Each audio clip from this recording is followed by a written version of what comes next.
থেকে ক্ষমতায় এসেছে আওয়ামী লীগের ভোটের মাধ্যমে। তাদের সাথে একটা আওয়ামী লীগের অলিখিত চুক্তি ছিল।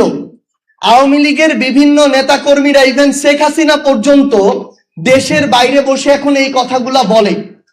তো এর মধ্য দিয়ে এখন সবচেয়ে বড় যে সমস্যাটা হয়েছে আমার জুলাইয়ের যোদ্ধাদের, শহীদ পরিবারদের, যে অভ্যুত্থানের পরে এই নতুন সরকারটা যখন গঠন করলো, তারপর থেকে আমরা দেখতে পেলাম সেই অলিখিত চুক্তির কারণে যারা ওই জুলাই যোদ্ধাদের উপরে অভ্যুত্থানের সময় আক্রমণ করেছিল, যারা আমাদের শহীদ ভাইদের হত্যার জন্য দায়ী, তাদের অনেক দাগী আসামিরা এখন জামিন পেয়ে যাচ্ছে।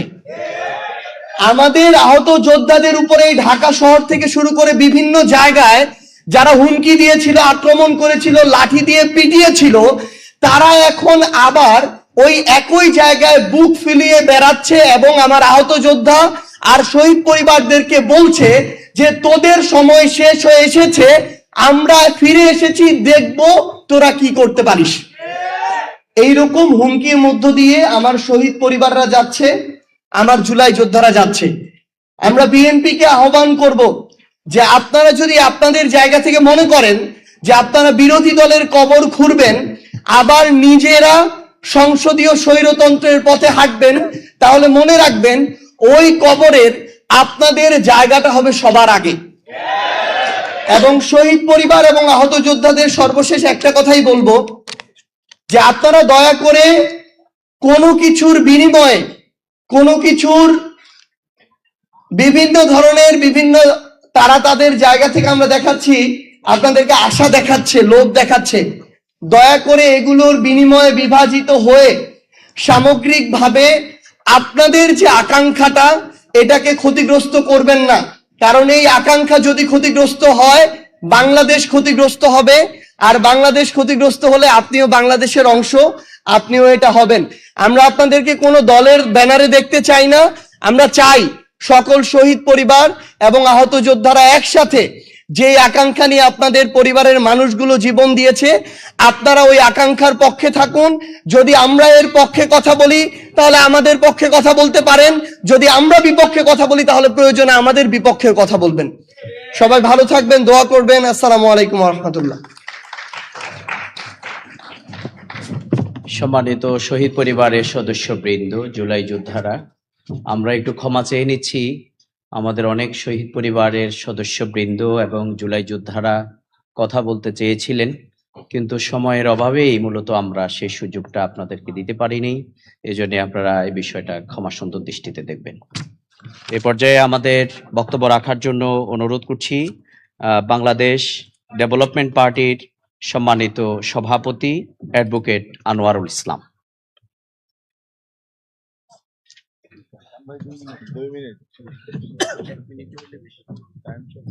আসসালামু আলাইকুম রাহমাতুল্লাহ। আজকের এই মত বিনিময় সভার সম্মানিত সভাপতি, প্রধান অতিথি, শহীদ পরিবারের সদস্যবৃন্দ, জুলাই যোদ্ধা, আমরা খুব উদ্বিগ্ন।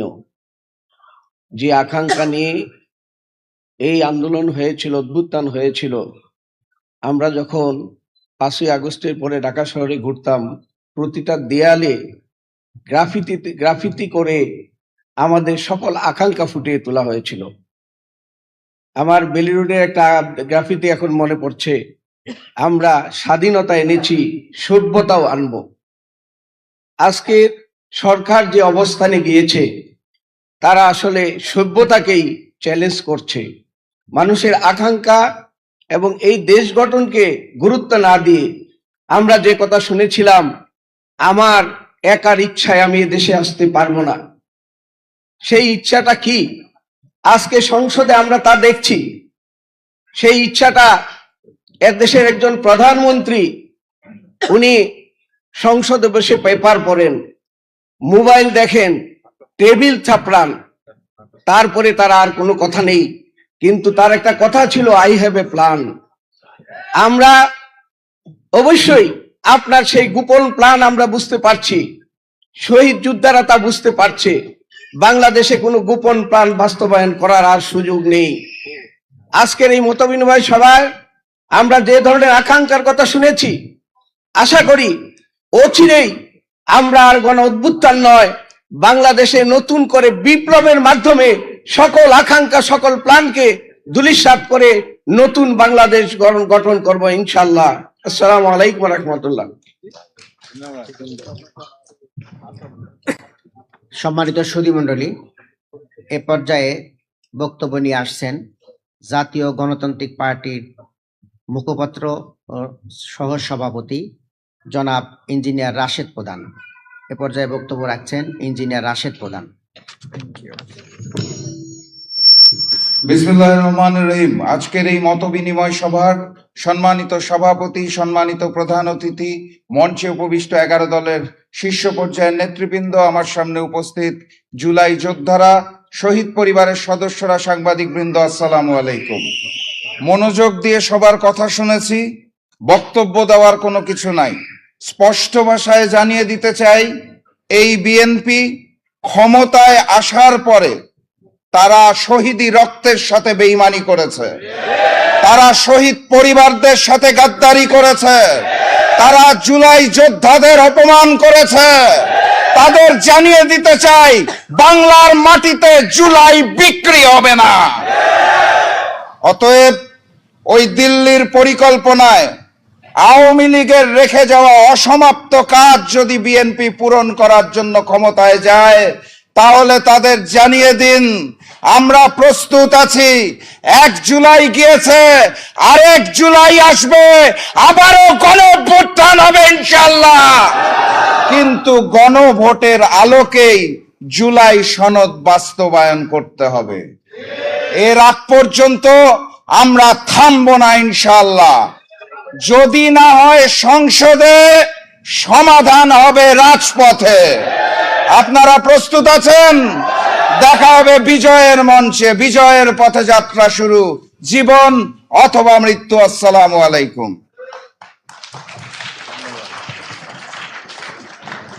সম্মানিত উপস্থিতি, আমাদের মধ্যে উপস্থিত আছেন জুলাই আন্দোলনের অন্যতম সম্মুখ সারির যোদ্ধা, এনসিপির অন্যতম নেতা নাসির উদ্দিন পাটোয়ারি। এই পর্যায়ে বক্তব্য রাখার জন্য অনুরোধ করছি বাংলাদেশ লেবার পার্টির সম্মানিত chairman doctor Mustafizur Rahman Iran.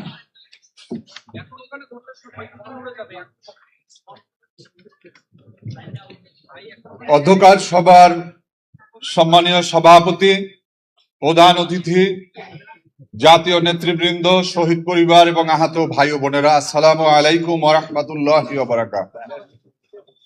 আমরা দীর্ঘক্ষণ যাবৎ শহীদ পরিবারের এবং আহত ভাইদের বক্তব্য শুনেছি। 2006 সাল থেকে আমরা বিএনপির সাথে বাংলাদেশ লেবার পার্টি আন্দোলন সংগ্রামে ছিলাম। আমাদের সেই 4 দলীয় জোটের পরে আমাদের শীর্ষ নেতাদের মধ্যে নিজামী ভাইকে ফাঁসি দেওয়া হয়েছে, বেগম খালেদা জিয়াকে গ্রেপ্তার করে বিনা চিকিৎসায় হত্যা করা হয়েছে, এবং আমি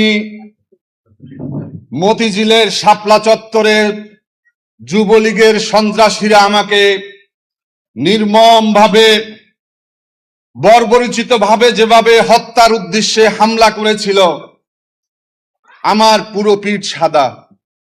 লক্ষ লক্ষ মামলা দিয়েছিল আওয়ামী লীগ, গুম করেছে, খুন করেছে, আয়নাঘর করেছে। তারপরেও আজকে বিএনপি ক্ষমতায় যাওয়ার পরে যেই চেহারা জাতির সামনে উন্মোচিত করছে, আজকে ঘৃণা লাগে, লজ্জা লাগে। এই বিএনপি সেই বিএনপি নয়। আজকে আমরা শহীদ পরিবারের বক্তব্য শুনেছি, আহত ভাই বোনদের বক্তব্য শুনেছি। তারা কোনো পয়সা চায় নাই, তারা কোনো টাকা চায় নাই, তারা চাকরি চায় নাই, তারা শুধুমাত্র চেয়েছে যে শহীদদের বিচার করতে হবে, বাংলাদেশে যেন কোনো ফ্যাসিবাদ তৈরি না হয়, এজন্য জুলাই সনদকে বাস্তবায়ন করতে হবে। আজকে 50% ভোট পেয়ে বিএনপি বলেছে তারা ক্ষমতায় গেছে, আর 70% ভোট পেয়েছে গণভোট। আজকে বিএনপি যদি 70% ভোট যদি মেনে না নেয়, আমরা 50% ভোটকেও মেনে নেব না, আমরা এই সরকারকে মেনে নেব না। রাজপথে সমাধান হবে। আপনারা সবাই থাকবেন তো? ইনশাআল্লাহ আন্দোলনের মাধ্যমে আমরা জুলাই সনদকে বাস্তবায়ন করে ছাড়বো ইনশাআল্লাহ। আল্লাহ হাফেজ। বাংলাদেশ জিন্দাবাদ। বাংলাদেশ লেবার পার্টি জিন্দাবাদ।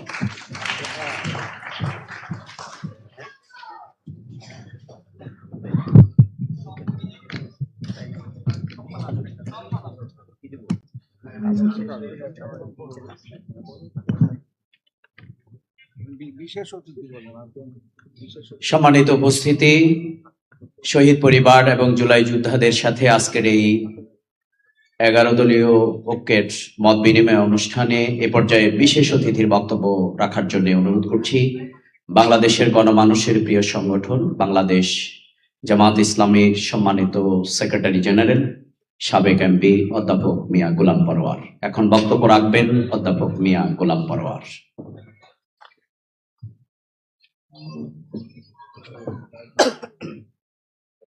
আসসালামু আলাইকুম ওয়া রাহমাতুল্লাহি ওয়া বারাকাতুহু। আলহামদুলিল্লাহি রাব্বিল আলামিন, সালাতু ওয়াসসালামু আলা সাইয়্যিদিল মুরসালিন ওয়া আলা আলিহি ওয়া সাহবিহি আজমাইন। যাদের রক্তে ভেজা এই বাংলাদেশের জমিন, যারা রক্ত দিয়ে দেশকে ভিজিয়েছিলেন একটা বৈষম্যহীন বাংলাদেশের জন্য, সেই সব শহীদ পরিবার এবং তার স্বজন এবং আহত জুলাই যোদ্ধাদের নিয়ে আজকের এই মত বিনিময় সভায় আমাদের সম্মানিত সভাপতি নাহিদ ইসলাম, বিরোধী দলের সম্মানিত চিফ হুইপ, এনসিপির আহ্বায়ক, প্রধান অতিথি আমাদের প্রিয় নেতা, বৈষম্যহীন বাংলাদেশের স্বপ্ন সারথী ডক্টর শফিকুর রহমান, জাতীয় সংসদে বিরোধী দলীয় নেতা এবং বাংলাদেশ জামাত ইসলামের সম্মানিত আমির, মঞ্চ উপবিষ্ট 11 দলীয় ঐক্যের সম্মানিত শীর্ষ এবং জাতীয় নেতৃবৃন্দ, সাংবাদিক বন্ধুগণ এবং যাদের কাছে এই দেশ জাতি ঋণী আমার সেই সব জুলাই যোদ্ধা এবং শহীদ পরিবারের সদস্যবৃন্দ। আসলে আজকে এই অনুষ্ঠানটা মত বিনিময়, যথার্থই বিনিময় অর্থ হলো দুই দিকেরই কথা। জুলাই যোদ্ধারা, শহীদ পরিবারের সম্মানিত সদস্যরাও কথা বলেছেন। ত্রয়োদশ জাতীয় নির্বাচন উত্তর পরিস্থিতিতে জাতীয় সংসদে রাজনীতির যে নতুন সংকট বিএনপি তৈরি করেছে তা নিয়ে জুলাই যোদ্ধাদের অভিব্যক্তি, পরামর্শ, মতামত, আবেগটা জানা এবং 11 দলীয় ঐক্যের নেতৃবৃন্দের মতামতের ভিত্তিতে সামনের দিনের করিডোর নির্ধারণের জন্যই গত 7 তারিখে 11 দলের শীর্ষ নেতাদের বৈঠকেই সিদ্ধান্ত হয়েছিল যে যারা এই বাংলাদেশের জন্য রক্ত দিল, যাদের রক্তে ভেজা এই ইতিহাস জুলাই সনদকে বিএনপি পার্লামেন্টে অস্বীকার করে, সংবিধান সংস্কার পরিষদকে অস্বীকার করছে, গণভোটকে অস্বীকার করছে, সবকিছুকে অস্বীকার করে জাতির সাথে যে দ্বিচারিতা করলো, সেক্ষেত্রে সামনের করণীয়ের জন্য আমরা তাদের মতামতটা আমরা শুনব। আমি শুকরিয়া জানাই, মোবারকবাদ জানাই। আপনারা কষ্ট করে অসুস্থ অবস্থায় নানান শোকে যেমন ভারাক্রান্ত, আপনাদের রক্ত আত্মত্যাগের মধ্য দিয়ে যে বাংলাদেশ আপনারা চেয়েছিলেন, আমরা চেয়েছিলাম, একদিকে ত্যাগ, রক্ত, জীবন দেওয়ার যে ভার, কষ্টের ভার, সেখানে আপনারা আক্রান্ত, আবার স্বপ্ন পূরণ না হওয়ার ভারেও কিন্তু আপনারা আজকে আক্রান্ত, আমরা আক্রান্ত। আমরা আজকে মত বিনিময়ে অনেক কথাই আপনাদের কাছ থেকে পেলাম। এখন আমাদের পার্লামেন্টে যারা লড়াই করছেন, রাজপথে লড়াইয়ের জন্য যারা দৃষ্টিভঙ্গি দিয়েছেন, তাদের বক্তব্য শোনার জন্যই মূলত আপনারা অপেক্ষা করছেন। আমি আর বক্তব্য না বাড়িয়ে বাংলাদেশ জামাত ইসলামীর পক্ষ থেকে আপনাদের সকলকে আন্তরিক মোবারকবাদ জানাই, যারা কষ্ট করে এই মত বিনিময় সভায় এসে 11 দলকে আপনারা কৃতজ্ঞতা ভাষায় আবদ্ধ করেছেন। আহতদের জন্য তাদের আশু সুস্থতা এবং আরোগ্য কামনা করছি। যারা জীবন দিয়ে চলে গেছেন, জান্নাতে তাদের উচ্চ মাকাম কামনা করছি। শহীদদের স্বজনদের আল্লাহ তাআলা ধৈর্য ধারণ করার তৌফিক দান করুন, এই দোয়া করে আমি আমার বক্তব্য শেষ করছি। আমার তৌফিক ইল্লা বিল্লাহ। আসসালামু আলাইকুম।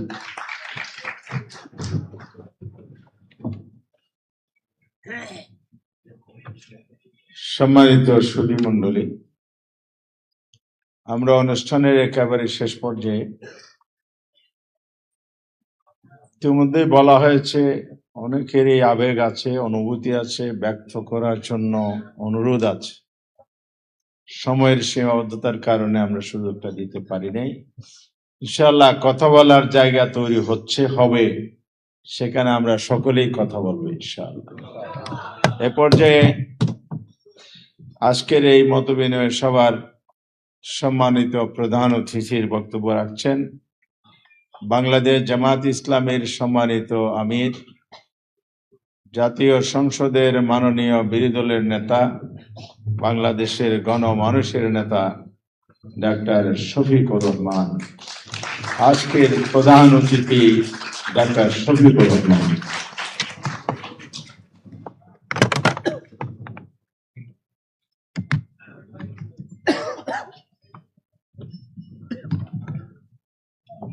আসসালামু আলাইকুম ওয়া রাহমাতুল্লাহ। ইন্নাল হামদালিল্লাহ ওয়াসসালাতু ওয়াসসালামু আলা রাসূলিল্লাহ আম্মা বা'দ। 11 দলীয় ঐক্য আহ্বানে আয়োজিত আজকে গর্বিত শহীদ পরিবারের সম্মানিত সদস্যবৃন্দ এবং জুলাই যোদ্ধাবৃন্দের সাথে এই মত বিনিময় সভার প্রিয় সম্মানিত সভাপতি, এনসিপির সম্মানিত আহ্বায়ক, জাতীয় সংসদে বিরোধী দলের চিফ হুইপ প্রিয়ভাজন নাহিদ ইসলাম, মঞ্চে বসা 11 দলের শীর্ষ নেতৃবৃন্দ, শহীদ পরিবারের সম্মানিত গর্বিত সদস্যবৃন্দ, আমার সামনে উপস্থিত শহীদ পরিবার এবং জুলাই যোদ্ধাবৃন্দ, সাংবাদিক বন্ধুগণ। যেহেতু জোহরের সালাত আসন্ন, সেই কারণে আমি বেশি কথা বলবো না। আমি শুধু এইটুকু বলবো, আওয়ামী লীগ কার্যত 2006 সালের 28 অক্টোবর থেকে দেশে ভয়াবহ খুনের রাজনীতির সূচনা করেছিল। এরই ধারাবাহিকতায় 2024 সালের 5ই আগস্ট পর্যন্ত তারা তাদের হাত এই বাংলাদেশের দেশপ্রেমিক মানুষের হাতে তারা রাঙিয়েছিল রক্ত দিয়ে। তাদের শেষ পরিণতি কি হয়েছে আমাদের সবার সামনে পরিষ্কার। আর আসল পরিণতি আল্লাহর জিম্মায় তাদের জন্য অপেক্ষা করছে। দুনিয়ায় তারা লাঞ্ছিত হয়েছে। এর আগে স্বাধীন বাংলাদেশের কোন শাসক এভাবে দেশ ছেড়ে পালিয়ে যায়নি। মৃত্যুর চাইতেও পালিয়ে যাওয়া আরো বেশি অপমানজনক। সেই অপমান তাদের কপালে জুটেছে। আমরা সবাই মজলুম ছিলাম। পার্লামেন্টে আমি 2-3 বার বলেছি যে এই পার্লামেন্টে এমন সদস্য খুঁজে পাওয়া কঠিন হবে যিনি ফেসিবাদের হাতে জুলুমের শিকারে পরিণত হননি। সুতরাং এটি মজলুমদের একটা মিলন মেলা। মজলুম তো মজলুমের দুঃখ বুঝার কথা, কিন্তু আফসোস ক্ষমতার চেয়ার সম্ভবত এইরকমই নির্মম যে মানুষকে তার অতীত ভুলিয়ে দেয়। তখন সামনে ক্ষমতার ওই সোনালী ঘোড়ার দৌড় ছাড়া আর কিছুই দেখে না। আপনারা দেখেছেন বর্তমান সরকারি দল সংসদ নির্বাচনের ইঞ্জিনিয়ারিং তারা স্বীকার করে নিয়েছে সংসদের ভিতরে। স্থানীয় সরকার প্রতিমন্ত্রী মীর শাহে আলম তিনি বলেছেন ছাত্ররা আন্দোলন করে সরকারের পতন ঘটিয়েছে, আমরাও ছিলাম। তবে ক্যাপ্টেনের হাতে ডক্টর মোহাম্মদ ইউনূস লন্ডনে গিয়ে ট্রফি তুলে দিয়ে এসেছে। লজ্জা। আন্দোলন যে ছাত্ররা করেছে সেই ছাত্র এবং তাদের মা বাবারা মিলে যাকে দেশের ক্ষমতায় বসাতে চাবে তারাই বসবে। ডক্টর ইউনূস যদি এটা করে থাকেন আমি এইটারও নিন্দা জানাই। এবং এই আত্মস্বীকৃতির মধ্যে দিয়ে এটা প্রমাণিত হলো যে ইঞ্জিনিয়ারিং এর কথা নির্বাচনে উঠেছে সেটা সত্য। এখন বলতে পারেন আপনারা কি করলেন? ভোট দিলাম 70% মানুষ, আপনারা ভোটটা করে তুলতে পারলেন না কেন? আমরা কেন পারিনি তার জবাব আমার চাইতে আপনারা কম জানেন না। তবে এইটা ঠিক, আমি সেদিন পার্লামেন্টে বলেছিলাম গুগু বারবার ধান খেতে আসে, কিন্তু কপাল যখন মন্দ হয় তখন কিন্তু জালে বেঁধে যায়। ইনশাল্লাহ গুগু বেঁধে যাবে, দেরি হবে না ইনশাল্লাহ। বিএনপি জাতির সাথে প্রতারণা, ধোঁকা এবং গাদ্দারি করে তাদের যাত্রা শুরু করেছে। এইবার তারা সংবিধান সংস্কার পরিষদের সদস্য হিসাবে তারা শপথ নেয়নি। তারা তখন বলেছে গণভোট হারাম। এখানেই দাঁড়িয়ে একজন বক্তা জুলাই যোদ্ধা বলেছেন বাংলাদেশের প্রথম গণভোটটাও কিন্তু সংবিধানে ছিল না। একজন সামরিক ব্যক্তি, তিনি বেসামরিক প্রেসিডেন্ট হওয়ার জন্য সেই গণভোট দিয়েছিলেন। বিএনপি গর্ব করে বলে 71 তাদের, 90 তাদের, 24 তাদের, সবকিছু তাদের, আর কারো কিছু নেই। 71 তো বিএনপির জন্মই হয়নি। 71 তাদের হয় কিভাবে? এখন যদি বলে যে 71-এ শহীদ প্রেসিডেন্ট জিয়াউর রহমান স্বাধীনতার ঘোষণা দিয়েছেন এবং যুদ্ধ করেছেন, সেই কারণে, হ্যাঁ ঘোষণা উনি দিয়েছেন, প্রথমবার নিজের পক্ষ থেকে, দ্বিতীয়বার আরেকজনের পক্ষ থেকে। আর যুদ্ধ উনি করেছেন, আমরা অবশ্যই সম্মান করি, কিন্তু এককভাবে যদি একক ক্রেডিট এক ব্যক্তিকে সবকিছু দিয়ে দেওয়া হয়, তাহলে বাকি যোদ্ধাদের পজিশন কোথায় থাকে? এইটাও যুদ্ধকে কুক্ষিগত করার, আগের আমলে যারা ছিল ফেসিবাদী আমলে, তারাও এইভাবে করেছে, এবং তারা করতে গিয়ে লজ্জাজনক ভাবে জিয়াউর রহমান সাহেবকে পাকিস্তানের দালাল, চোর, কোনো কিছু বলতেই বাদ দেয় নাই। আমরা ওই রাজনীতি আর দেখতে চাই না। আপনারা সাক্ষী, এই জুলাই যুদ্ধের পরে অনেকে কার কত সদস্য দলীয় শহীদ হয়েছে তার ভাগ বাটোয়ারা করেছেন। আমরা সেদিন প্রতিবাদ করে বলেছিলাম আমরা এটা নিন্দা জানাই। শহীদরা কোনো দলের প্রপার্টি নয়, এই শহীদরা জাতির গর্বিত সম্পদ। আমরা দলীয় ভিত্তিতে কোনো ভাগ বাটোয়ারা করতে চাই না।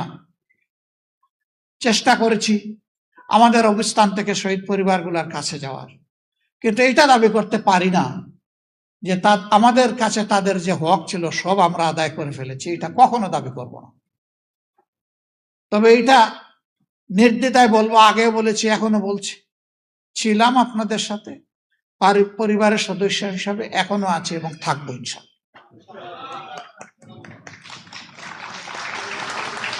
প্রিয় জুলাই যোদ্ধাবৃন্দ, আহত, এর পরের শব্দটা বলতে আমার কলিজায় লাগে, পঙ্গু শব্দটা বলতে। আমি 7 তারিখ ঢাকা মেডিকেল কলেজে গিয়েছিলাম আহত ভাই বোনদের দেখতে। একজনের এক হাত শেষ, এক পা শেষ। আমি তাকে বললাম তোমার সম্পদ দিয়ে দিছো, জাতির প্রয়োজনে আগামীতে তো আর তুমি কিছু করতে পারবে না। বলে কেন পারবো না? বললাম তোমার তো এক হাত এক পা শেষ, পা তোমার 60 টুকরা আর হাত তোমার কেটে ফেলেছে। আমাকে বলল বাকি শরীরটা আমার এখনো আছে, তাইও দেবো ইনশাআল্লাহ।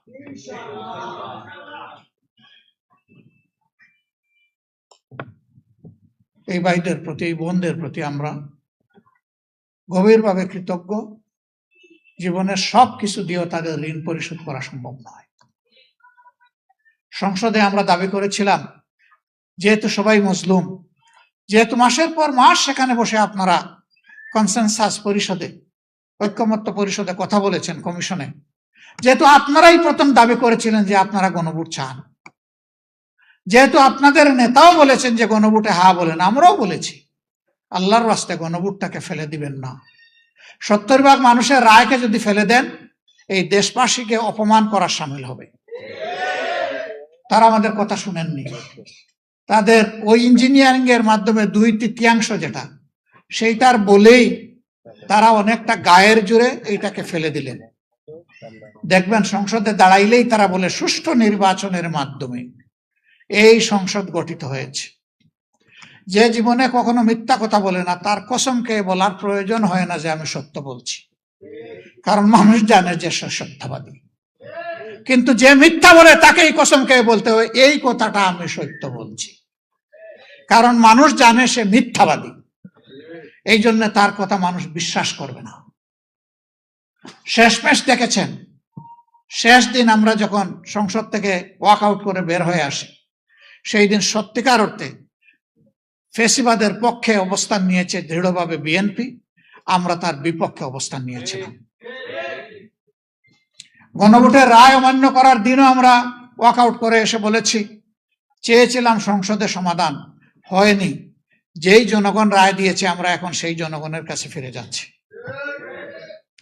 আর যেদিন এই সমস্ত কমিশনগুলো, আমার দুই একজন বন্ধু বলেছেন, আমি নাম নিচ্ছি না, নিতে কোনো অসুবিধা নাই, গুম কমিশন, মানবাধিকার কমিশন, তারপরে আপনার এই কি বলে পুলিশ সংস্কার কমিশন, পিএসসি, যেগুলো মানুষের জীবনের সাথে সম্পর্কিত, দুদক মানুষের নিরাপত্তার সাথে সম্পর্কিত, ফ্যাসিবাদকে ঠেকায় দেওয়ার জন্য প্রয়োজন, এই সব কিছু অবলীলায় ওই গায়ের জোরে আবার ওই 2/3, গায়ের জোর মানে 2/3, ওই 2/3 বলে তারা ফেলে দিল। 40 মিনিটের ডিবেটে আমরা যখন বুঝতে পারলাম যে তারা বিচার মানে কিন্তু তাল গাছটা ছাড়বে না, তখনই আমরা ধিক্কার এবং নিন্দা জানিয়ে এই সংসদ থেকে বের হয়ে এসেছি। আমরা ফিরে এসেছি আপনাদের কাছে। আপনাদের আমরা কথা দিয়েছিলাম, আমরা যদি সরকার গঠন করতে পারি আপনাদের রায়ে, তাহলে আমরা এই সমস্ত ওয়াদা আমরা বাস্তবায়ন করব। বিএনপি ওয়াদা দিয়েছিল 31 দফা সংস্কারের কথা বারবার বলে, এর প্রথম দফাই ছিল সংবিধান সংস্কার করবে তারা। এখন তারা তার বিপক্ষে অবস্থান নিয়েছে। সুতরাং তারা শুধু জাতির সাথে না, তাদের যে সংস্কারের দফা সেইটার সাথেও তারা কিন্তু বিশ্বাসঘাতকতা করছে। নির্বাচনী ইশতেহারে বলেছিল যে কোথাও কোন স্তরে স্থানীয় সরকার পর্যায়ে কোনো অনির্বাচিত প্রতিনিধি তারা মানবে না, যদি না ওই জায়গায় কোনো নির্বাচিত প্রতিনিধি মারা যান কিংবা তিনি আইনের যারা দণ্ডিত হন, তার কোনো কিছুই ঘটেনি। এখন সব জায়গায় বাংলাদেশ ব্যাংক থেকে শুরু করে ক্রিকেট বোর্ড, তারপরে জেলা পরিষদ, বেমালুম শুরু হয়েছে, বিশ্ববিদ্যালয়, সব জায়গায় এখন কু শুরু হয়েছে, অভ্যুত্থান বিএনপি শুরু করে দিয়েছে। সেই আওয়ামী ফ্যাসিস্ট বাকশালী কায়দায় আবার সেই একদলীয় শাসন বাংলাদেশের জনগণের ঘাড়ে তারা চাপাতে চায়। একটা জীবন আল্লাহ দিয়েছেন, লড়াই করব, জীবন দিব, শহীদ হব, মিথ্যার সাথে অন্যায়ের সামনে ইনশাআল্লাহ তাআলা লাজিম মাথা নত করব না, সংসদেও করব না, রাজপথেও করব না। কি হবে? শেষ পর্যন্ত এক ভাই বলছে ফাঁসিতে ঝুলাবে, ঝুলান, হাসতে হাসতে ফাঁসির তক্তার উপর দাঁড়াবো ইনশাআল্লাহ। ওগুলো আমরা পরোয়াই করি না। প্রিয় ভাই বোনেরা, আপনাদের অন্তরের ব্যথা একেবারেই সত্য কথা, শতভাগ বুঝতে পারবো না, ইম্পসিবল। কারণ আমার কোনো সন্তান 24-এ শহীদ হয়নি, আমি নিজে গুলিকে আহত হইনি, আমার হাত পা ভেঙে টুকরা টুকরা হয়নি। সুতরাং যাদের কলিজার টুকরা শহীদ হয়েছে, যারা লড়াই করতে গিয়ে নিজেরা আহত হয়েছে, তাদের দুঃখটা তারাই 16 আনা বুঝতে পারবে, আমি পারবো না। কিন্তু মানুষ হওয়ার কারণে আল্লাহ যে মানবিক মনটা দিয়েছেন, এইটা দিয়ে চেষ্টা করি যে দেখি এই দুঃখী মানুষগুলার কিছুটা হলেও দুঃখ বুঝতে পারি কিনা। সম্মানিত ভাই বোনেরা, সেদিন একটা মব সৃষ্টি করা হয়েছে পার্লামেন্টের ভিতরে। আপনারা বাইরে একটার কথা বলেছেন, ভিতরে এদেরকে দাওয়াত দিয়ে খেয়ে নিয়ে গেল। কোনদিন, হ্যাঁ, সেদিন ছিল চাকরিতে, সরকারি চাকরিতে প্রবেশের সর্বশেষ বয়সসীমা কি হবে, এইটা কনসেনসাস পরিষদে ঐকমত্য কমিশনে একমত হয়েছে আমরা সবাই যে এটা 32-এর পরিবর্তে 32 বছর হবে। সেখানে তারা কিছু লোককে জুলাই যোদ্ধা হিসাবে নিয়ে বসালো দর্শক গ্যালারিতে, ভিআইপি গ্যালারিতে। We are pleased. জুলাই যোদ্ধারা আসছে, এটা তো আমাদের জন্য খুশির ব্যাপার। তারা এই পার্লামেন্ট দেখবে, জাতি এবং জনগণের জন্য এখানে কি করা হচ্ছে তারা দেখে যাবে। কিন্তু হঠাৎ করে দেখি এই এজেন্ডা যখন আসে, তখন সরকারি দল থেকে তাদেরকে ইশারা দেওয়া হয়, অথচ পার্লামেন্টে দর্শক গ্যালারির দিকে চাওয়াও নিয়ম নাই। দর্শক এসেছে দর্শন করার জন্য, অবজার্ভ করার জন্য, এটা তাদের দায়িত্ব। তখনই আমরা বুঝলাম যে এটা পাতানো। এর আগে 2-1টা বিল পাশ হয়েছে যেগুলোর কোনো কাগজপত্র আমাদেরকে দেওয়া হয়নি, আমরা হাত তুলিনি। এরপরে এই বিলটা যখন এসেছে তাও আমরা বুঝিনি এটা কি করতেছে। ওখানে কিছু নাই তো লেখা, 32, 33, 31, 30 কিছুই লেখা নেই। একটা মেমো আছে, অত দ্বারা অত দ্বারা অত দ্বারা, অথচ আমাদের সামনে কোনো কাগজ নাই, আমরা হাত তুলিনি। সরকারি দল থেকে আমাদেরকে খুঁচা দিয়ে বলা হলো, হ্যাঁ জুলাই যোদ্ধারা এখানে আছেন, আপনারা এটাতেও হাত তুললেন না। আমরা বললাম কিসে হাত তুলবো, যে জিনিসে হাত তুলবো এটাই তো আমাদের সামনে নাই, কোনো কাগজপত্র নাই। আমাদেরকে অন্ধকারে রেখে এইভাবে তারা ব্ল্যাকমেইলিং করতে চেয়েছে। আমরা তাদের ব্ল্যাকমেইলিং এর পাতা ফাঁদে পা দেই নাই। সম্মানিত ভাইরা, যেগুলাতে একমত হয়েছে, জাতির সামনে হয়েছে, আমরা সেখানে তো কোনো বাধা দেইনি, সমর্থন দিয়েছি। কিন্তু যেগুলা জাতির বিরুদ্ধে, অন্তর্বর্তী সরকার এসে যেগুলা সংশোধনের জন্য তারা প্রজ্ঞাপন জারি করলো অধ্যাদেশ দিয়ে, সেই জায়গাগুলোই বিএনপি এখন রেখে দিতে চায়। এটা নিঃসন্দেহে তারা ঘোষণা দিচ্ছে যে তারা আবার ফেসিবাদ কায়েম করতে চায়। ইনশাল্লাহ দিব না। ত্যাগ এই দেশবাসী স্বীকার করেছে, করব ইনশাল্লাহ। সর্বশেষ কি হয়েছে দেখেন, এতটুকু জায়গাও ছাড়ার কলিজা তাদের হলো না। জুলাই জাদুঘর, এটা জুলাইয়ের একটা বাস্তব চিত্র। আমি সেখানে গিয়েছিলাম, নাহিদ ইসলাম ছিলেন, আমরা এখানে ঘুরে এসেছি। ওখানে আয়নাঘরটাও আছে, গেলে দেখবেন কি জিনিস, একটা কবর, অন্ধকার একটা কবর, কবরের সমান একটা জায়গায় একটা মানুষ থাকে, খায়, ঘুমায়, পেশাব পায়খানা গোসল সবকিছু ওই জায়গার মধ্যে, একটা কবর। সেইগুলো ওখানে তুলে ধরা হয়েছে। এই জাদুঘরটা হবে জাতির সম্পদ। ঐক্যমত্য পরিষদে বসে একমত হয়েছে, আবার সংসদের বিশেষ কমিটিতেও সবাই একমত হয়েছে যে যেভাবে প্রস্তাবনা এসেছে অনুকূল অবিকল রেখে, অনুরূপ এবং অবিকল রেখে সেইটাই পাশ হবে। হঠাৎ করে সংসদের ভিতরে সমস্ত রেওয়াজ রীতিভঙ্গ করে সরকারি দলের একজন এখানে সংশোধন দিয়ে বসলো, আমরা কিছুই জানি না। এইটাকে দলীয়করণ করার জন্য বলা হলো এটা সংস্কৃতি মন্ত্রণালয়ের অধীনে, এখানে মন্ত্রী অথবা প্রতিমন্ত্রী না থাকলে এটা চলবে কিভাবে। আমাদের পক্ষ থেকে আমাদের চিফ হুইপ কথা বললেন, আমরা বললাম যে এই ধরনের শত সহস্র প্রতিষ্ঠান বাংলাদেশে আছে, এগুলার প্রধান মন্ত্রী কিংবা প্রতিমন্ত্রী নয়। আর এটা কোনো সাধারণ জাদুঘর নয়, অথবা জাদুঘরের কোনো শাখাও নয়। এটা গোটা জাতির সেই 47 থেকে শুরু করে 24 পর্যন্ত ঐতিহাসিক জিনিসগুলো এখানে তুলে ধরা হয়েছে। এই জাদুঘরটাকে আল্লাহর রাস্তে আপনারা রাজনীতিকরণ করবেন না। প্রথমে এক যুক্তি দিল, শেষে গিয়ে খোলামেলা বলে ফেললো যে আমরা তো নির্বাচন করেছি দলীয় সরকার কায়েম করার জন্য। থলির বেড়াল বের হয়ে গেছে। জনগণের সরকার কায়েম করার জন্য নয়, দলীয় সরকার কায়েম করার জন্য। ভাই বোনেরা, আমরা সেই দুঃখ, ক্ষোভ, যন্ত্রণা, ব্যথা এবং ঘৃণা নিয়ে সেদিন ওয়াকআউট করেছি। আমরা আপনাদেরকে কথা দিচ্ছি, যতদিন সংসদের ভিতরে লড়াই করতে পারবো ততদিন থাকবো, এর বাইরে 1 মিনিটও থাকবো না। রাজপথ আমাদের মূল ঠিকানা, সংসদ আমার মূল ঠিকানা নয়। সংসদে এই দেশের দুঃখী জনগণ একটা পরিবর্তনের আশায় আমাদেরকে পাঠিয়েছে।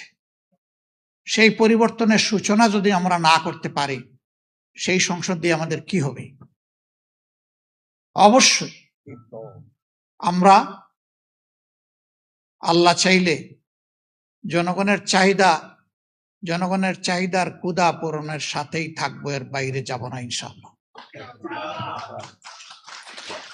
আপনারা আশ্বস্ত করেছেন, আমরা শক্তি পেয়েছি, একসাথে লড়বো ইনশাআল্লাহ। এবং আমরা দৃঢ় আস্থাশীল, পরাজয় হবে চূড়ান্তভাবে ফেসিবাদের, বিজয় হবে জনগণের ইনশাআল্লাহ। এই বিজয়ে কোনো আপোষ নাই। আমরা একসাথে থাকব। আল্লাহ আমাদেরকে একসাথে থাকার তৌফিক দান করুন। আমাদেরকে আপনাদের বাইরে কেউ ভাববেন না। আমরা অনেক বড় পরিষদে, আরো অনেক বড় পরিসরে জুলাই যোদ্ধাদের কথা শুনতে চাই, তারও আয়োজন ইনশাল্লাহ করব। এই কথাগুলো শুধু আমরা শুনবো না, বাংলাদেশের 18 কোটি মানুষ শুনবে, বিশ্ববাসী শুনবে ইনশাল্লাহ, এবং জাতির রাস্তা পেয়ে যাবে। আপনাদের সবাইকে গভীর কৃতজ্ঞতা, আন্তরিক মোবারকবাদ। আসসালামু আলাইকুম ওয়া রাহমাতুল্লাহ।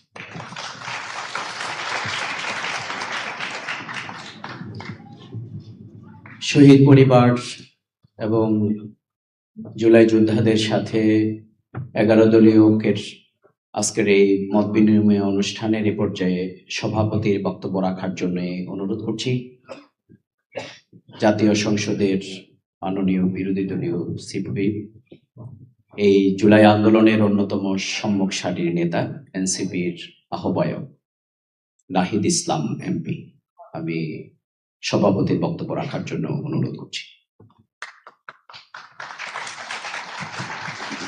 বিসমিল্লাহির রহমানির রহিম। উপস্থিত প্রিয় শহীদ পরিবারবৃন্দ, প্রিয় জুলাই যোদ্ধাবৃন্দ এবং আজকের 11 দলীয় ঐক্য আয়োজিত এই মত বিনিময় সভার সম্মানিত প্রধান অতিথি, বাংলাদেশ জাতীয় সংসদের বিরোধী দলীয় নেতা এবং জামাত ইসলামের সংগ্রামী আমির ডক্টর শফিকুর রহমান উপস্থিত আছেন, এছাড়া 11 দলের জাতীয় নেতৃবৃন্দ উপস্থিত আছেন, সবাইকে শুভেচ্ছা জানাই। আমরা দীর্ঘ সময় ধরে বক্তব্য শুনেছি শহীদ পরিবারদের পক্ষ থেকে, জুলাই যোদ্ধাদের পক্ষ থেকে, 11 দলের পক্ষ থেকে বক্তব্য এসেছে। আজকে এই মত বিনিময় করার উদ্দেশ্য ছিল একটাই, যে গণ অভ্যুত্থানের হয়তো 2024 থেকে আমরা 2026 এসে পড়েছি, আর কিছু কয়েক মাস পরে হয়তো 2 বছর বর্ষপূর্তি হবে, কিন্তু গণ অভ্যুত্থানের এতগুলো সময় পরেও, এতদিন পরেও আমরা সবাই এক জায়গাতে আছি। আমরা সবাই সেই ঐক্যের জায়গাতেই আছি যে বাংলাদেশকে পরিবর্তন করতে হবে, এই বাংলাদেশকে সংস্কারের মাধ্যমে পরিবর্তন করতে হবে, এবং এই পরিবর্তনের পথে প্রধান বাধা হয়ে দাঁড়িয়েছে বর্তমান বাংলাদেশের সরকার, বিএনপির সরকার বাধা হয়ে দাঁড়িয়েছে, সেটা সকলের মুখ থেকে এসেছে। আমরা শহীদ পরিবারদেরকে মনে করি বাংলাদেশের জনগণের সম্পদ, তারা জুলাই যোদ্ধারা বাংলাদেশের জনগণকে প্রতিনিধিত্ব করে। আমরা শহীদ পরিবার এবং জুলাই যোদ্ধাদের নিয়ে কোনো রাজনীতি কখনোই করতে চাই নাই, কখনোই করব না, কিন্তু জুলাই যোদ্ধাদেরকে বর্তমান সরকার বিএনপি তারা নানাভাবে ব্যবহার করার চেষ্টা করছে। আমরা শুধু একটা কথাই বলেছি যে আমাদের দাবির সাথে আপনারা ঐক্যমত হলে আমাদেরকে সমর্থন দিন। আমরা বলেছি বাংলাদেশে গণতন্ত্র প্রতিষ্ঠা হতে হবে, কথা বলার স্বাধীনতা থাকতে হবে, বৈষম্য দূর করতে হবে, আধিপত্যবাদ থেকে মুক্ত করে বাংলাদেশকে স্বাধীন এবং সার্বভৌম রাষ্ট্র হিসেবে আত্মপ্রকাশ করতে হবে, বাংলাদেশের অর্থনীতির উন্নয়ন করতে হবে, দুর্নীতি এবং লুটপাটের বিচার করতে হবে। কিন্তু আমরা দেখছি বাংলাদেশ সরকার গঠিত হওয়ার পর থেকে পিছনের দিকে হাঁটছে, বাংলাদেশ আবার পুরনো পথেই হাঁটছে, এবং জুলাই যোদ্ধাদের নাম ব্যবহার করে বর্তমান সরকার তার নানা কাজের বৈধতা দেওয়ার চেষ্টা করছে। কখনো তারা 71-এর নাম ব্যবহার করছে, কখনো তারা জুলাই যোদ্ধাদের নাম ব্যবহার করছে। তারা আসলে কোনোটাকেই ধারণ করে না। তারা সকল আন্দোলনের সুবিধাভোগী ছিল, সকল আন্দোলনের সুবিধা নিয়েছে, কিন্তু কোনো আন্দোলন, কোনো গণ আন্দোলনের তারা প্রতিশ্রুতি কখনোই রক্ষা করে নাই। ইতিহাস এটাই বলে। আজকে এখানে আমার থেকে অভিজ্ঞ লোকেরা আছেন যারা 91-এর পার্লামেন্ট দেখেছে, যারা 90-এর গণ আন্দোলন দেখেছেন, অংশগ্রহণ করেছেন। 90-এর গণ আন্দোলনের পরে এই বিএনপি সরকার ক্ষমতায় ছিল, কিন্তু তারা সেই 90-এর গণ অভ্যুত্থানের 3 দলের জোটের যে রূপরেখা তৈরি হয়েছিল সেই রূপরেখাকে তারা অস্বীকার করেছিল। তারা এখন জুলাই সনদের কথা বলছে যে জুলাই সনদ তারা অক্ষরে অক্ষরে পালন করবে, কিন্তু এই জুলাই সনদকে তারাই কলুষিত করেছে। এই জুলাই সনদের তারা প্রত্যেকটা জায়গায় তারা লিখেছে, জোর করে সেই সময় ঐক্যমত কমিশনকে দিয়ে লিখিয়ে নিয়েছিল যে যেই দল ক্ষমতা আসবে সেই দল তার ইস্তিহার অনুযায়ী সংস্কার করবে। তাহলে তারা প্রথমে আপনাকে দেখাবে জুলাই সনদ যে আমি অক্ষরে অক্ষরে বাস্তবায়ন করছি, পরে দেখাচ্ছে যে তাদের দলীয় ইস্তিহার। তো জুলাই সনদ তো তার দলীয় ইস্তিহার হতে পারে না। জুলাই সনদ তাদের দলীয় ইস্তিহার যদি তারা বাস্তবায়ন করবে তাহলে তো এত ঐক্যমত এত আলোচনার কোনো প্রয়োজন ছিল না। ঠিক আছে, তাদের দলীয় ইস্তিহার, সেই ইস্তিহার তারা কতটুকু পালন করছে? সেই ইস্তিহারে সেই 31 দফায় তারা যতটুকু কমিটমেন্ট করেছিল সেই কমিটমেন্ট গুলাও তারা ভঙ্গ করে গেছে। আমরা শেখ হাসিনার সময় যে পুলিশ ছিল সেই পুলিশ ক্রমান্বয়ে পুলিশ লীগ হয়ে গিয়েছিল, এখন হয়তো তারা জাতীয়তাবাদী পুলিশ বাহিনী তৈরি করার চেষ্টায় রয়েছে। না হলে কেন তারা পুলিশ কমিশন সংস্কার কমিশন করবে না, সেটার অধ্যাদেশ তারা বাস্তবায়ন করবে না? শেখ হাসিনার সময় আমরা বিচার বিভাগ দেখেছি কিভাবে দলীয়করণ হয়েছিল, ফলে বিচারপতিদেরকে নিরপেক্ষভাবে নিয়োগ দিতে হবে, সেই অধ্যাদেশটাকে তারা বাতিল করে দিয়েছে। অর্থাৎ তারা দেশের প্রত্যেকটি প্রতিষ্ঠান, যেই প্রতিষ্ঠানগুলো দলীয়করণের ফলে দেশে একটা স্বৈরতন্ত্র প্রতিষ্ঠা হয়েছিল, ফ্যাসিবাদ প্রতিষ্ঠা হয়েছিল, সেই প্রত্যেকটি ব্যবস্থাকেই প্রত্যেকটি প্রতিষ্ঠানের দলীয়করণকে তারা পুনর্বহাল রেখেছে। এটার মাধ্যমে তারা এটাই বার্তা দিতে চায় যে তারা সংস্কারের কথা, জুলাই সনদের কথা, জুলাই গণ অভ্যুত্থানের কথা মুখে বলবে কিন্তু অন্তরে ধারণ করবে না। তারা সে অনুযায়ী কাজ করবে না। ফলে বৈষম্যহীন বাংলাদেশ, সংস্কারের বাংলাদেশের পথে আমাদেরকে আবার ঐক্যবদ্ধ হতে হচ্ছে। আমরা আপনাদের প্রতি কৃতজ্ঞতা জানাই, ধন্যবাদ জানাই। আপনারা অলরেডি মাঠে নেমেছেন, আপনারা অলরেডি কথা বলছেন। ঢাকা বিশ্ববিদ্যালয়ে আমাদের কিছু ভাইয়েরা অনশন করেছে দীর্ঘ কয়েক ঘন্টা এই গণভোটের গণরায়কে বাস্তবায়ন করার জন্য। আমরা 72 ঘন্টা তারা যারা অনশন করেছে তাদের প্রতি কৃতজ্ঞতা জানাই। আমরা আশা করেছিলাম যে সরকার দল সেখানে যে উপস্থিত হবে, তাদেরকে আশ্বস্ত করবে, কিন্তু আমরা দেখেছি তারা যায়নি। আমরা তাদেরকে ধিক্কার জানাই যারা সংবিধান সংস্কার পরিষদের শপথ নিল না, যারা এই অধ্যাদেশগুলোকে বাতিল করে দিল। এখন আজকে করণীয় ঠিক করার জন্য এই মত বিনিময় সভার আয়োজন ছিল। আমার মনে হয় করণীয় আমরা ঠিক করতে পেরেছি কিনা? আমাদের গণ আন্দোলনের প্রস্তুতি নিতে হবে। গণ আন্দোলনের বিকল্প ছাড়া এই সরকার কোনোভাবেই এই সংস্কারের অধ্যাদেশ, এই সংস্কারের প্রতিশ্রুতিগুলো বাস্তবায়ন করবে না। আমরা চেয়েছিলাম সংসদেই সকল ফয়সালা হবে, আমরা এখনো চাবো সংসদেই সকল ফয়সালা হবে, কিন্তু সংসদকে যদি সরকার ব্যর্থ করে দেয়, সংসদকে যদি সরকার কুক্ষিগত করে দেয়, তাহলে রাজপথে আসার জন্য আমরা সর্বাত্মকভাবে প্রস্তুতি নিচ্ছি। কিন্তু আমরা আপনাদের প্রতি এটাও বলবো যে আমরা এবার সবাই যাতে একটু ধৈর্য ধরি, পরিকল্পনা মোতাবেক আমাদেরকে এবার রাজপথে নামতে হবে। কারণ এবার রাজপথে আমরা নামবো ব্যর্থ হওয়ার জন্য না, অর্ধেক সফল হওয়ার জন্য না, সম্পূর্ণভাবে সফল হওয়ার জন্যই আমরা এবার রাজপথে নামবো। সেটার জন্য আমরা প্রস্তুতি নিচ্ছি। শহীদ পরিবার, আহত যোদ্ধা, জুলাই যোদ্ধা যারা রয়েছেন, আমরা হয়তো অন্তর্বর্তী সরকারের সময় আপনাদের পাশে সম্পূর্ণভাবে দাঁড়াতে পারি নাই, কিন্তু তারপরে আমরা চেষ্টা করেছি সর্বাত্মকভাবে। আমরা এই সরকার জুলাই যোদ্ধাদের পক্ষে বড় বড় কথা বলে, আমরা আগে দেখতে চাই তারা অন্তর্বর্তী সরকার থেকে কি বেশি করতেছে জুলাই যোদ্ধাদের জন্য, সংস্কারের জন্য তারা কি বেশি করতেছে।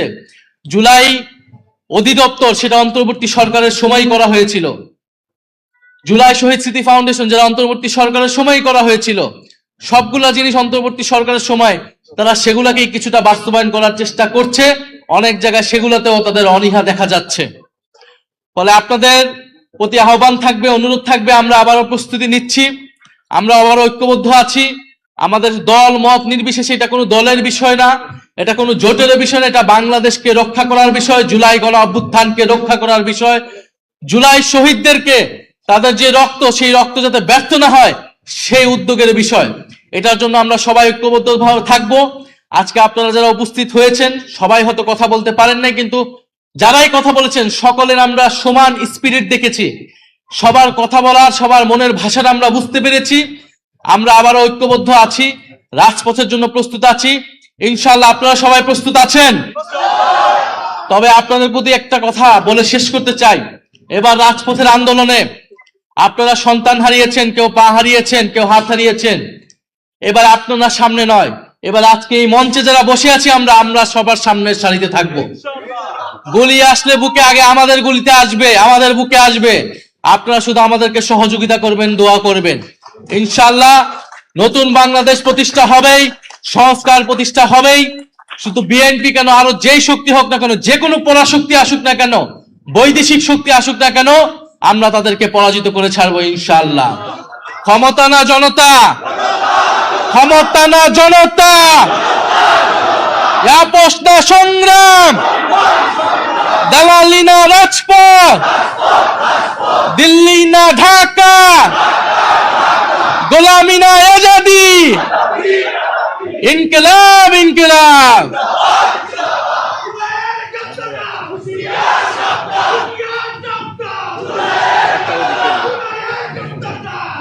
সম্মানিত ভাই এবং বন্ধুগণ, আমাদের আজকের মত বিনিময় সভার এখানে সমাপ্তি ঘটল।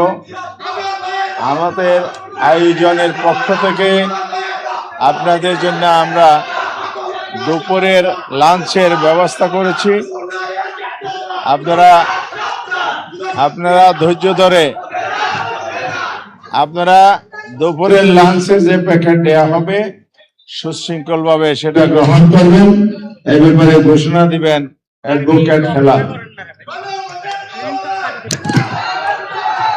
সম্মানিত সুধী মণ্ডলী, শহীদ পরিবারের সদস্যবৃন্দ, আমাদের সভাপতির বক্তব্যের মাধ্যমে আজকের প্রোগ্রাম আমরা এখানে সমাপ্তি ঘোষণা করছি।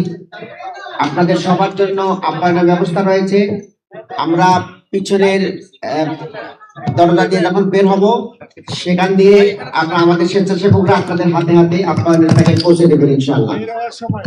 বের হওয়ার সময় আপনারা যাবেন, প্রথমে বোনেরা গেলে ভালো হয়। বোনেরা যদি আগে যান, আপনাদেরকে আপ্যায়নের ব্যবস্থা করে বোনেরা আগে যাবেন, ভাইয়েরা এরপরে যাবেন, আস্তে আস্তে যাবেন। সবার জন্য আপ্যায়নের ব্যবস্থা আছে।